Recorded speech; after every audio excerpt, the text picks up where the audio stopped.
Hello everyone, Coach Carole here with you on another tech tip for genealogists in 2025. I thought I'd show you some of my planning, which was assisted by my AI tools.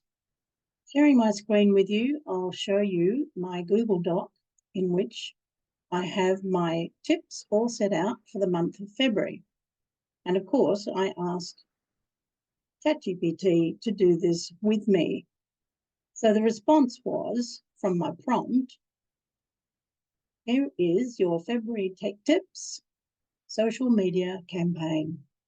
Each week there'll be 3 tech tips, providing a steady stream of valuable insights. That was the plan. And you know what happens with plans. Often they don't come out the way you expected. And I'm a little bit behind now, given that today is February the 10th. But I'm going to use this prompt here to remind me of what I'm going to share with you today. And it's about using the projects tool in Chat GPT to help organise your conversations. It really is a useful tool to help track different research threads, ensuring that the insights Chat gives you don't get lost. So let's go across to Chat GPT and have a look at what I mean. When I log in to my platform, on the left-hand side navigation bar, I see all my GPTs lined up. I have to scroll to find my projects. And you'll see them here, color-coded on the left-hand side. Below that are the actual conversations that I've had in recent days with ChatGPT. Just clicking into one of the projects, this pink one, called Your 2025 Roadmap. Here I'm recording and keeping track of the various conversations that I've had that help me illustrate my lessons in the course Mastering AI in Genealogy 2.0. So this is where I come to when I am looking for those conversations to share with my students.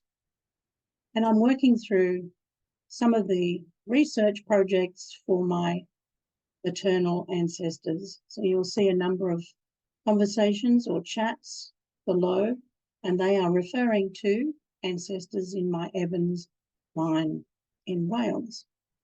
You'll notice here that a project can have files and it can have instructions. These save you so much time. Let's pop over to the instructions first of all. Now you can put in here anything you want. You want to give it some instructions that now enable it to give you the response that you're after, such as the purpose. And in this case, it's implementing AI tools in genealogy. I want it to create a separate canvas for each response and to use a professional and friendly tone to appeal to different levels of genealogists. And then you can save that. You can keep adding to it if you need to. In the files are a number of those that I've uploaded, which are generally JPEG images of records that I've found that I can provide to ChatGPT to get some analysis happening. In some cases, it's a doc in which I have recorded the ancestry register for a particular ancestor. And these usually come from ancestry.com. So you can upload as many of those as you think are necessary, and you can keep adding to them. This means that each time I have a chat with the tool, it can refer to any one of those projects to give me an answer. At the top here, I can upload more files if I'm asking a new question and I don't yet have the pertinent file to go with it.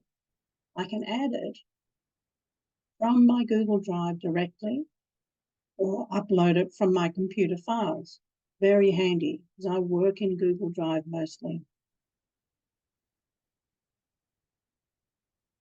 Under the 3 dots are the tools that you can use within this model, and I'm using Chat GPT 4.0. We can create a picture with DALL-E or use the canvas so that we can collaborate on writing. And when you click on one of those, it will say to the model what you want it to use. So it can now create a canvas, which is like a separate page for your Ancestry. And it can use any of the project files, and it will refer to its instructions. So let's have a look at one of these. Marianne Evans' timeline, which is a conversation that I had with it yesterday. And I wanted it to build a timeline for my great-grandmother. And what it does is it goes through the prompt, and you can put in as much as you need there to give it information that's required. It analyzes all of that and produces the code. And from that code, creates a document that I can read.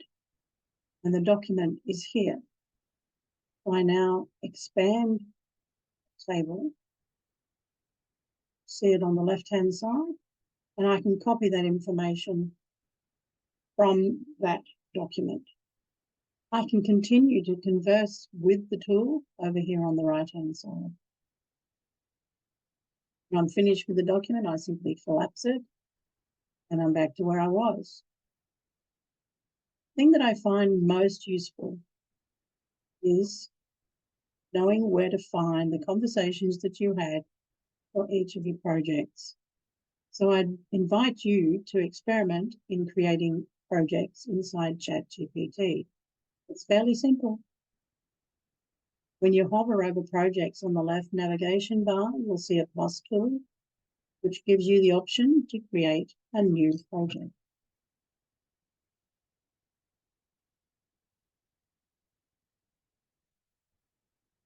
It also describes what a project is for you. It's a very useful little prompt. And it says here, projects keep chats, files, and custom instructions in one place. Use them for ongoing work or just to keep things tidy. And all you need to do is create the project.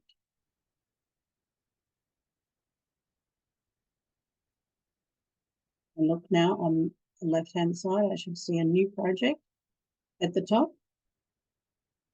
And you'll see that it's opened it immediately here.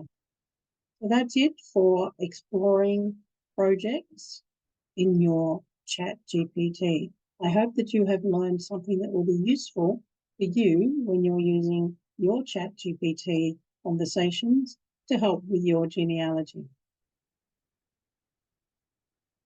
I'll be back with more tech tips real soon.